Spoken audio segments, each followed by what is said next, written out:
পুরো ঘটনার একটা নিরপেক্ষ তদন্ত হওয়া উচিত, যে কেন আসলে এই ধরনের বিমান দুর্ঘটনা ঘটলো। সরকারের উচ্চ পর্যায় থেকে আসলে তদন্ত কমিটি করা উচিত এবং সেই জায়গায় সরকারের বাইরেরও বিশেষজ্ঞদের আসলে থাকা উচিত, স্কুল কর্তৃপক্ষের প্রতিনিধি করে, এবং উদ্ভূত পরিস্থিতিকে কেন্দ্র করে যাতে কেউ সুযোগ সুবিধা নিতে না পারে। বিশেষত আমরা আজকে সচিবালয়ের ঘটনা বিভিন্ন জায়গায় শুনছি যে সেখানে নিষিদ্ধ ঘোষিত সংগঠন ছাত্রলীগের কাউকে দেখা গেছে, বা তারা আওয়ামী লীগের যত সোশ্যাল মিডিয়া পেজ আছে সেখান থেকে কিন্তু এক ধরনের প্রচারণা করা হচ্ছে, মিথ্যা তথ্য দেওয়া হচ্ছে। তো সেই জায়গায় আসলে আমাদের সচেতন হওয়া উচিত, এবং মূলত সরকার যদি দায়িত্বশীল আচরণ করছে তাহলে আসলে এই পরিস্থিতি হতো না। তো সরকার যাতে দায়িত্বশীল আচরণ করে এবং যে দাবি দেওয়াগুলো উঠেছে সেটা যাতে দ্রুত সময়ের মধ্যে বাস্তবায়ন করে, এবং জনগণের জায়গা থেকে আমরা সবাই যাতে সচেতন থাকি, ধৈর্য ধারণ করি, আমরা এই আহ্বানটা আজকে প্রেসিডেন্ট থেকে জানাচ্ছি জনগণের উদ্দেশ্যে। আর এই উদ্ভূত ঘটনাকে কেন্দ্র করে রাষ্ট্রীয় শোক চলছে। আমরা আমাদের পদযাত্রার কারণে স্থগিতও করেছি। পরবর্তীতে পরিস্থিতি অনুযায়ী আমরা আসলে সিদ্ধান্ত জানাবো আমাদের পদযাত্রা এবং অন্যান্য কর্মসূচি বিষয়ে। এখন যে ইমার্জেন্সি সিচুয়েশন তৈরি হয়েছে সেটা আসলে ট্যাকেল করা উচিত, এবং এটা আসলে খুবই সেন্সিটিভ। হুট করে কোনো কমেন্ট আসলে করা উচিত না আর কি। ফলে এই মুহূর্তে আসলে একটা নিরপেক্ষ তদন্ত কমিটি করা উচিত, যেখানে শুধু সরকারই নয়, সরকারের বাইরে বিশেষজ্ঞ এবং স্কুল কর্তৃপক্ষ সহ একটা তদন্ত কমিটি যেটার উপর সবাই আস্থা রাখতে পারবে। সেই তদন্ত কমিটির প্রকাশ তাদের রিপোর্ট অনুযায়ী আসলে আমরা সেখানে কমেন্ট করতে পারবো, এবং সেটার জন্য আমাদের সময় দরকার। তার আগে আমরা কোনো ধরনের কমেন্ট করে আসলে পরিস্থিতিকে ঘোলাটে করতে চাই না।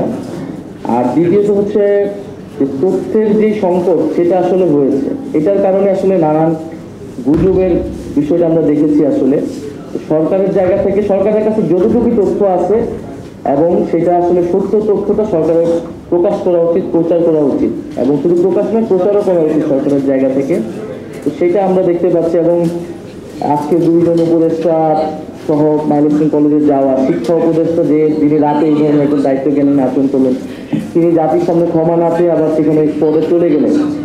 এই যে পুরো ঘটনাটা, যে এখানে একটা দায়িত্বশীল আচরণ আমরা আসলে দেখতে পেলাম না সরকারের বিভিন্ন উপদেষ্টার জায়গা থেকে, তো এইটা তো পুরো জাতির জমাতায় সেখানে কিন্তু আরো বেশি ক্ষোভের সঞ্চার করছে, যেখানে আমাদের ইমিডিয়েট অ্যাকশন নেওয়া উচিত। তো আমরা মনে করি যে এই মুহূর্তে আগামী 2 দিন 3 দিন আসলে সবচেয়ে বেশি গুরুত্ব, আমাদের সবচেয়ে বেশি শক্তি দেওয়া উচিত আসলে আহতদের জন্য। কারণ এখন যদি আমরা ইমিডিয়েট কিছু চিকিৎসা নিতে পারি, অনেকের জীবন বাঁচানো সম্ভব। আমরা এর আগে দেখেছি, আমাদের অভ্যুত্থান পরবর্তী সময়ে দেখেছি নানান আমলাতান্ত্রিক জটিলতার কারণে, আমাদের স্বাস্থ্য ব্যবস্থাপনা ভালো না হওয়ার কারণে কিন্তু আমাদের স্বাস্থ্য চিকিৎসাটা ডিলে হয়। কাউকে বিদেশ পাঠানো লাগলে সেখানে অনেক দপ্তর ঘুরে আসতে হয়, চিঠি দিতে হয়। এই ঘটনাগুলো যাতে না ঘটে এই জন্য আমরা বলেছি যে একটা উচ্চ ক্ষমতা সম্পন্ন একটা বিশেষ টিম ঘোষণা করা উচিত, যারা পুরো স্বাস্থ্যের এই আহতদের যারা বিষয়টা দেখবেন, এবং দীর্ঘমেয়াদী পুনর্বাসন আসলে দরকার।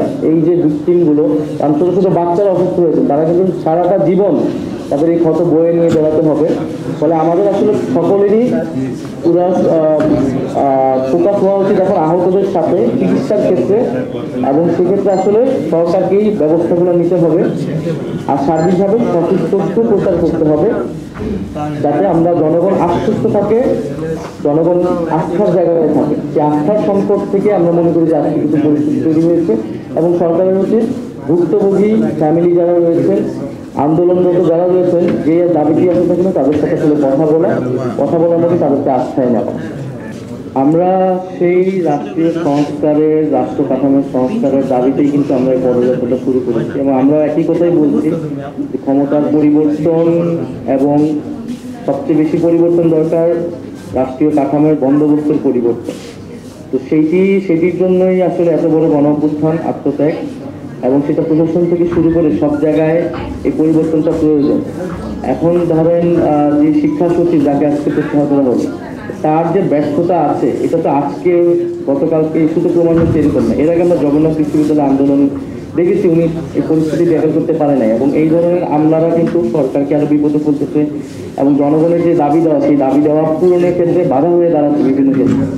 ফলে সেই প্রশাসনিক ব্যর্থতা রয়েছে এই সময় এই জায়গায়, সেটা আসলে প্রশাসনিক এই সংস্কার, পুলিশের সংস্কারের কথা কিন্তু আমরা সর্বাগ্রে বলে যাচ্ছি এবং সেটার জন্য কিন্তু আমরা এই জুলাই পদযাত্রা কর্মসূচিটা নিয়েছিলাম। সারা দেশের শহীদ পরিবারদের সাথে কিন্তু আমরাও কথা বলছি, তাদের সমস্যাগুলো এবং কেন হয়নি, আমাদের জায়গা থেকে আসলে কি সীমাবদ্ধতা ছিল আমরাও তাদের সাথে সেটা বলছি এবং সেই বিষয়গুলোকে সামনে নিয়ে আমাদের যে দাবি দেওয়া এবং ইশতেহারের কথাই কিন্তু আমরা বলছি যে আমরা 3 আগস্ট প্রকাশ করব। তবে আমাদের এখন সার্বিকভাবে এই উদ্ভূত পরিস্থিতির ক্ষেত্রে আমাদের সবার আসলে ঐক্যবদ্ধ হওয়া উচিত এবং যে জনসচেতনতা এবং সঠিক তথ্য প্রচার এবং আহতদের চিকিৎসার ক্ষেত্রে আমরা সবাই মনোযোগ হই এই বিষয়টা এবং সাংবাদিকদের ক্ষেত্রে আমরা সাংবাদিকদেরকেও উদ্যত আহ্বান জানাচ্ছি যে এই সময়ে আমাদের আসলে সঠিক তথ্যটা প্রকাশ এবং প্রচারে সহায়তা করে আমরা যাতে জনগণের আস্থা রাখতে পারি এবং আমাদের যে ন্যাশনাল ট্রমাটা তৈরি হয়েছে সেটা যাতে আমরা দ্রুতই কাটিয়ে উঠতে পারি এবং সৃষ্টিকর্তা যারা ভুক্তভোগী তাদের উপর রহমত দিন, এটাই আমাদের দিন। ধন্যবাদ।